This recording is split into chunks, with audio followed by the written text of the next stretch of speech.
오늘 찬양의 가사처럼 우리 번동제일의 모든 성도들을 하나님께서 지켜주시기를 간절히 축복합니다.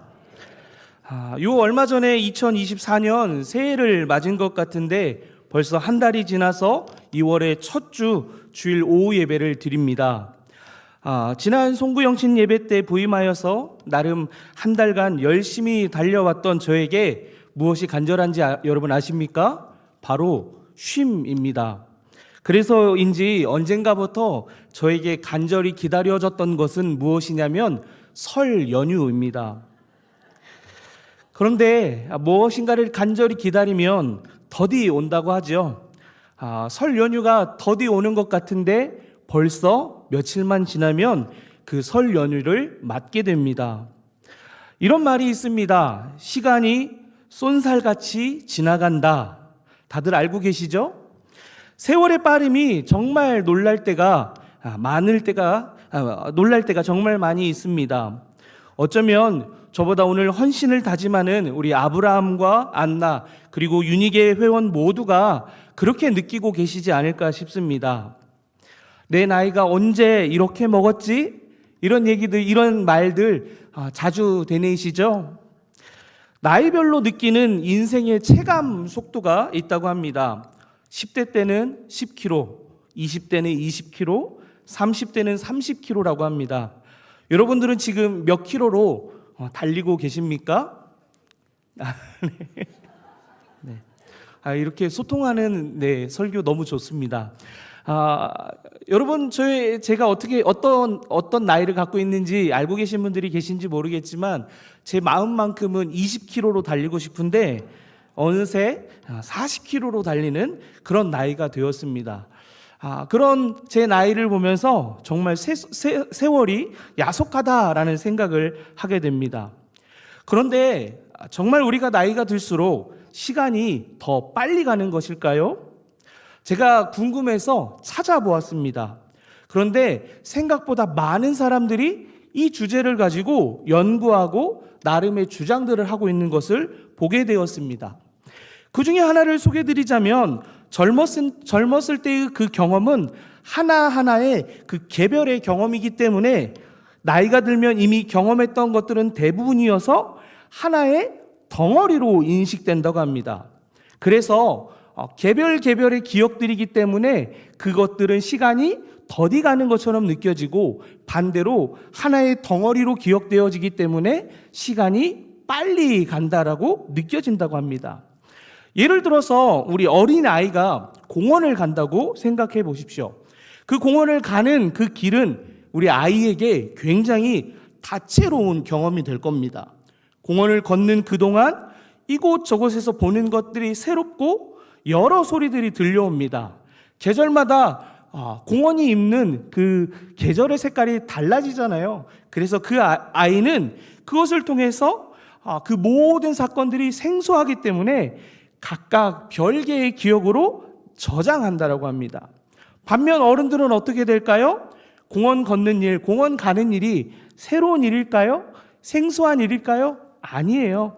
특별한 일이 아니어서 공원 가는 것은 공원 산책 요거 하나로 그냥 덩어리로 기억하게 된다는 것입니다.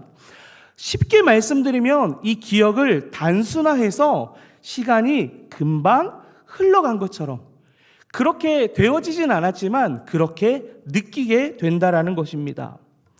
이 설명을 따르면 나이가 들수록 일상의 그 많은 부분들이 덩어리로 단순화되어지기 때문에 우리는 그 시간의 빠른 흐름을 통해서 아쉬운 마음을 갖게 되는 것입니다.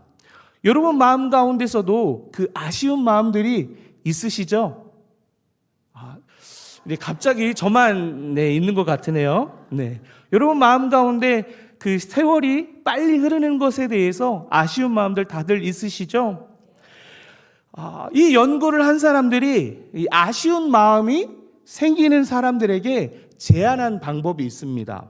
그 방법은 먼저 매 순간에 가치를 부여하라라는 것입니다.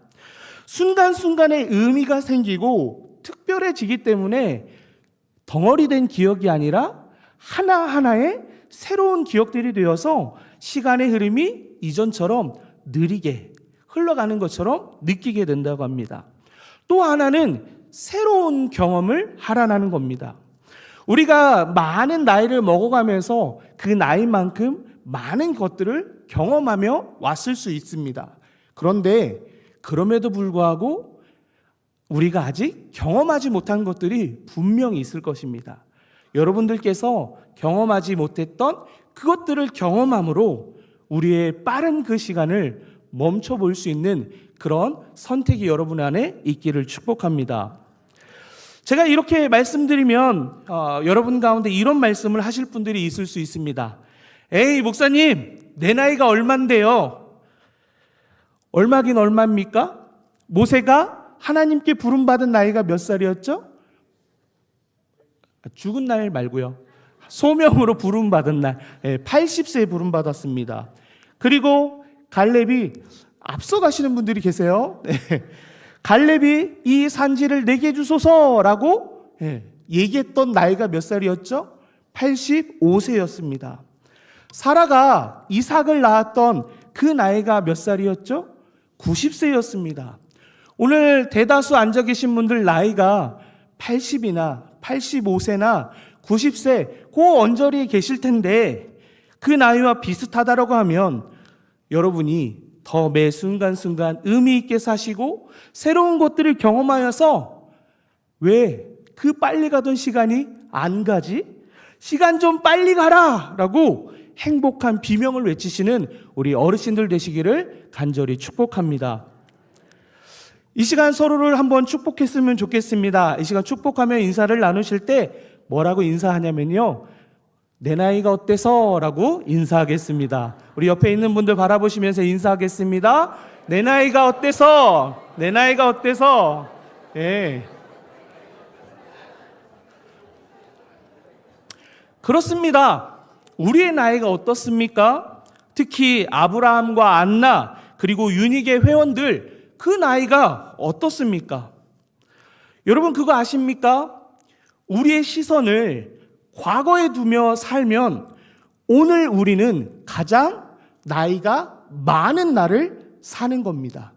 그런데 우리의 시선을 미래에 두고 살면 오늘은 가장 젊은 날을 사는 겁니다. 가장 젊은 날을 사시는 오늘이 되기를 간절히 축복합니다. 좀 전에 나누었던 인사말 내 나이가 어때서 이것이 오늘 설교의 제목인데요. 그런데 설교의 제목에 앞서 이 제목이 우리가 나누었던 이 인사말이 여러분 좀 친숙하다는 느낌 있지 않으십니까? 네. 지난 금요일 날은 기도와 말씀으로 전무하신 분들만 오셔서 모르시는 게 많은 분들이 계셨는데 다 안다고 하시니까 조금 당황스럽긴 합니다. 좀 전에 나누었던 인사말이 바로 유행가의 제목입니다. 제가 설교문 쓴 거대로 한번 읽어볼게요. 맨날 찬송만 부르시니까 무슨 노래인지 모르시죠? 그래서 혹 모르시는 분들을 위해서 제가 두 소절로 줄여서 한번 불러보도록 하겠습니다. 어디 가서 목사가 강단에서 트로트 불렀다고 소문내시면 안 됩니다. 여러분한테 말씀드리고 싶은, 여러분을 도전하고 싶은 것이 있어서 예화로 삼았다라고 생각하시고 어려운 마음들 갖지 않으시길 바랍니다. 이 노래는 제가 보통 보니까 정면으로 서서 안 부르더라고요. 네. 가볍게 들어주십시오. 야야 내 나이가 어때서 사랑하기 딱 좋은 나이인데. 네.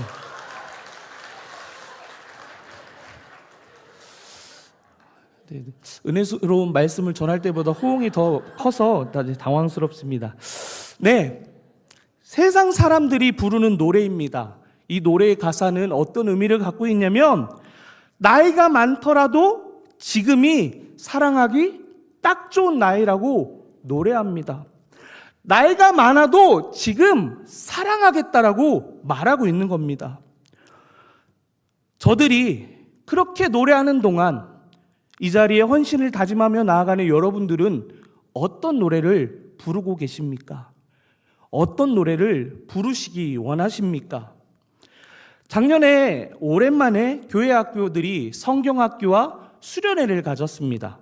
그래서 오랜만에 교회 학교 여름 행사 발표회가 있었습니다. 온 교회가 너무나 기쁜 축제의 자리였습니다.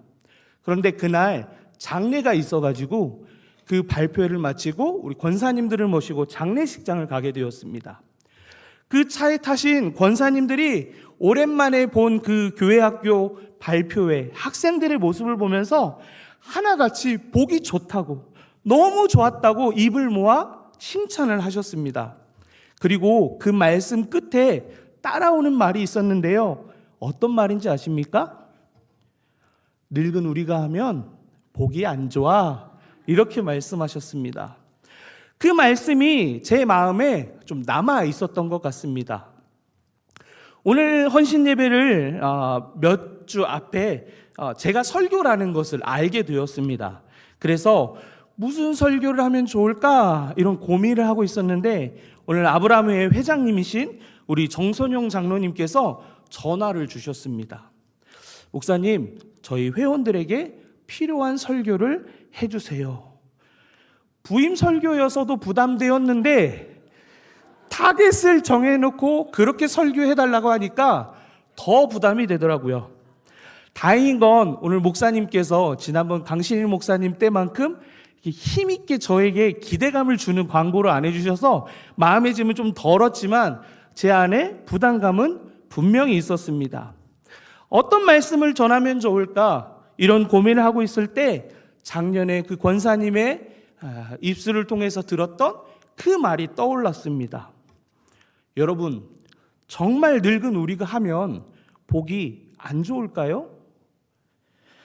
발표회가 우리만이 보는 자리라고 하면 그렇게 생각이 들 수도 있습니다.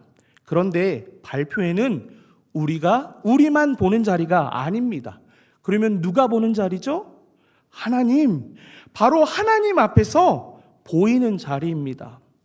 우리가 아이들의 모습을 보고 감사하고 행복했던 것처럼 믿음의 선배들의 모습을 보고 우리 아이들이 감동받게 될 것입니다. 감격하게 될 것이고 큰 도전이 되어서 너무나 행복한 잔치가 될 것입니다. 그리고 그 무엇보다 여러분을 언제나 변함없이 사랑의 눈으로 바라보시는 그 하나님께 큰 기쁨이 될 것입니다. 이렇게 말씀드리면 이따 특송하실 때 부담이 좀 되시죠? 오늘 함께 보았던 이 성경 말씀에 한 인물이 등장합니다. 바로 무두셀라입니다. 여러분은 무두셀라 하면 떠오르는 것이 있으십니까? 네? 오래 산 장수. 네, 그렇습니다. 성경에서 가장 오래 산 사람이 무두셀라입니다. 무려 그의 나이 969세까지 살았습니다. 모두 969세까지 사시기를 간절히 축복합니다. 그가 오래 산 것만 말하고는 성경은 무두셀라가 누구인지 특별하게 설명하고 있지 않습니다. 심지어 그의 이름이 무두셀라인지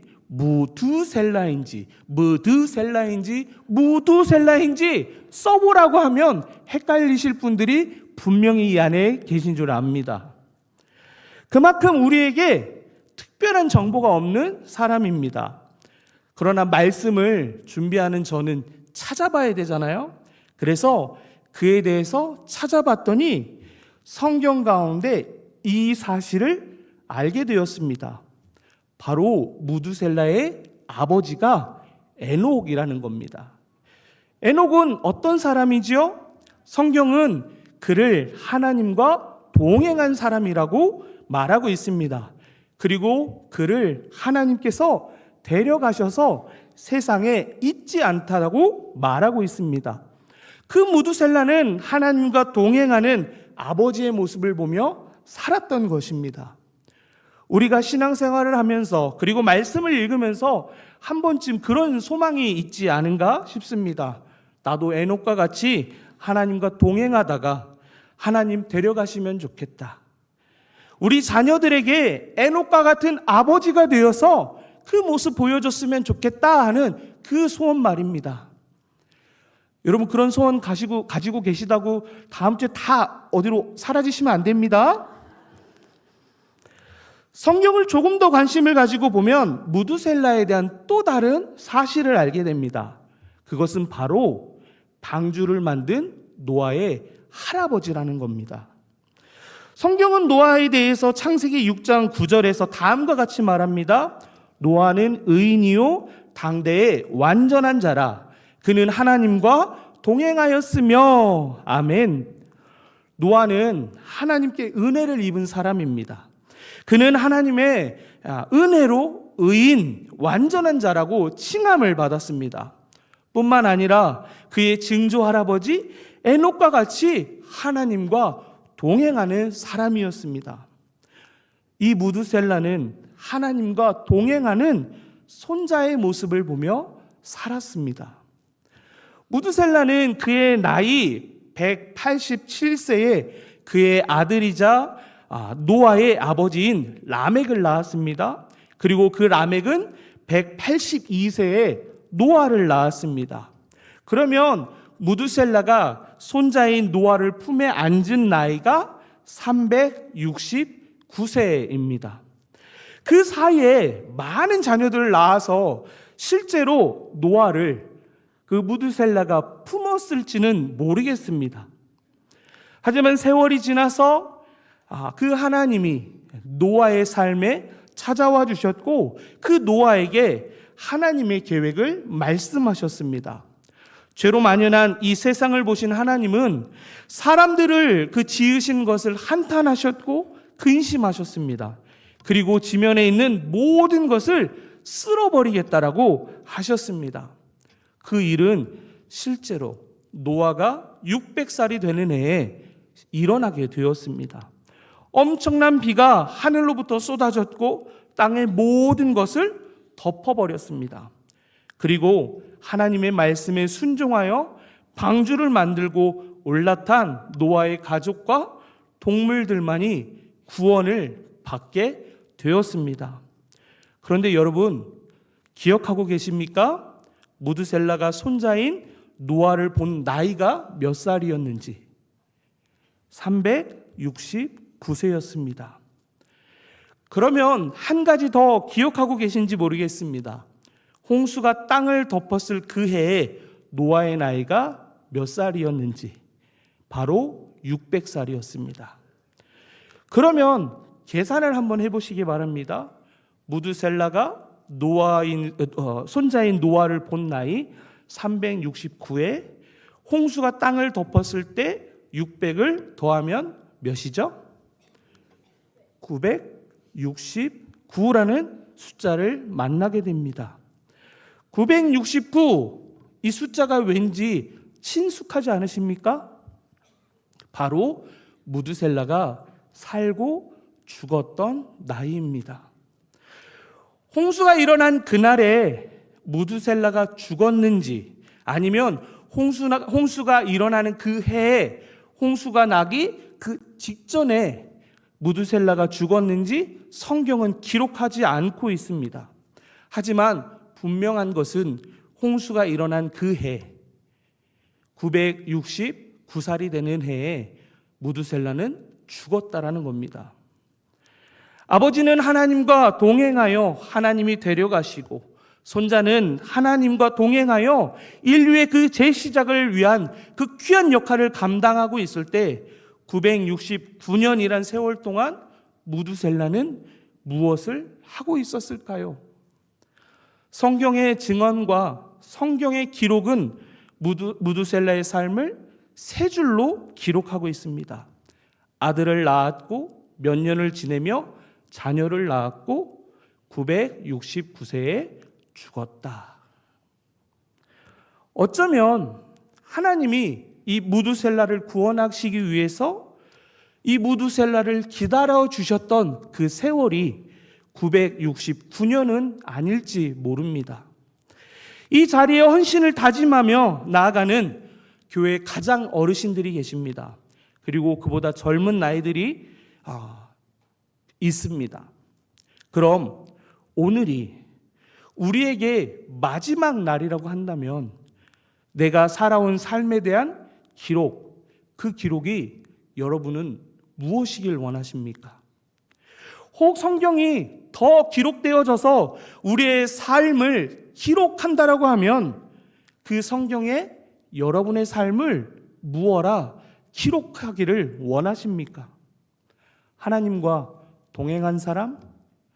가장 오래 산 사람? 하나님과 동행한 사람으로 하나님의 그 놀라운 역사와 은혜의 현장 가운데 쓰임받은 사람이라고 기록되는 우리 모두가 되기를 간절히 축복합니다. 교회가 60살이 되는 동안 교회와 함께 나이 들어간 우리 믿음의 선배들께 이 자리를 통해서 깊이 감사의 마음을 전합니다. 여러분의 그간의 헌신과 수고를 그 누구보다 하나님께서 잘 알고 계실 겁니다. 그래서 그 하나님이 여러분의 삶을 멋지게 기록해 주실 것입니다. 사랑하는 번동가족 여러분, 우리의 삶은 아직 끝이 난 것이 아닙니다. 우리는 우리의 마지막 날이 언제인지도 알 수 없습니다. 그렇기에 가장 젊은 오늘, 하나님이 부르시는 그날까지 내 자신에게, 그리고 내 주변에 있는 사람들에게, 온 교회와 세상 사람들에게 내 나이가 어때서? 라고 외치며 청년과 같은 열정으로, 청년보다 더 열정적으로 하나님과 동행하고 하나님을 사랑하고 하나님께 헌신하는 아브라함과 안나와 유니게 회원들 되시기를 간절히 축복합니다. 또한 헌신을 다짐하는 선배들의 모습에 도전을 받아 젊은이라면 참 젊은이답게 더욱 하나님 나라를 위하여 헌신하는 우리 번동제일의 모든 성도들 되시기를 간절히 축복합니다. 함께 기도하겠습니다. 사랑의 하나님, 오랜 세월 동안 하나님 앞에 헌신해온 아브라함과 안나 그리고 유니게 회원들이 하나님 앞에 다시 헌신을 다짐하며 나아갑니다. 저들의 다짐이 청년과 같은 건강을 허락하여 주시고 청년과 같은 열정을 허락하여 주시옵소서. 그래서 헌신을 다짐하는 이들을 통하여 하나님 영광 받아주시고 저들을 통하여 하나님의 나라가 확장되는 놀라운 은혜를 누리게 하여 주시옵소서. 정작 우리는 젊지만 우리의 믿음은 늙지 않았습니까? 하나님, 우리의 늙은 믿음이 회복되어져서 다시 뜨겁게 주님을 사랑하게 하여 주시옵소서. 그래서 주님과 동행하는 복된 삶을 살게 하여 주시옵소서. 우리 인생의 기록, 하나님 멋지게 기록하실 수 있도록 멋진 신앙인으로 살아갈 수 있도록 우리를 붙들어 주시옵소서. 우리의 가장 젊은 이날을 주님께 드리옵니다. 기뻐 받아주시옵소서. 예수 그리스도의 이름으로 기도하옵나이다. 아멘.